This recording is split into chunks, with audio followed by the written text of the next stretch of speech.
ANC ఎంబడి వెళ్ళమంటారు delivery టైంలో. ఆ కంపెనీ ఉండాలంటారు. మేము నైట్లో వెళ్తాం అక్కడికి. నైట్లో ఏ నైట్ అంటే ఆ నైట్ డెలివరీకి వెళ్ళాలన్నప్పుడు మాకు ఫుడ్ ఉండదు, బెడ్ ఉండదు.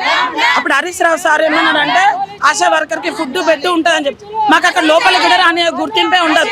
మేము డెలివరీ అయినప్పుడు మా బాధ్యత పేషెంట్కి ఏమైనా అయినా కానీ మా బాధ్యతనే, ఎవరి బాధ్యత కాదు. మేము బాధ్యత వహించి మేము చేస్తున్నప్పుడు మాకెందుకు గుర్తింపు ఉండదు?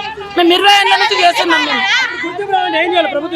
మాకు 18,000 ఫిక్స్డ్ వేతనం కావాలి, మమ్మల్ని ఆశా వర్కర్లకు గుర్తించాలి, మాకు బీమా కల్పించాలి, డెలివరీకి లీవ్ కావాలా మాకు.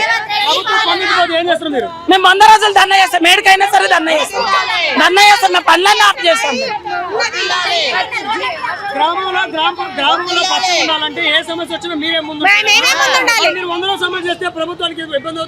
ఇబ్బంది అవుతుంది, ఇబ్బంది కావాలా? మమ్మల్ని గుర్తించాలనే కదా మేము చేసేది. అప్పుడు 100 రోజులు చేస్తేనే కేసీఆర్ గుర్తించి మమ్మల్ని చర్చలకు పిలిచి మాట్లాడి 6,000 రూపాయలు పెంచిండు, 7,000 రూపాయలు 9,000 ఇచ్చిండు. ఇప్పుడు 9,000 లేదు, ఏం లేదు. ఫస్ట్ సాలరీ ఉండే కానీ ఇప్పుడు మాత్రం సాలరీ లేదు.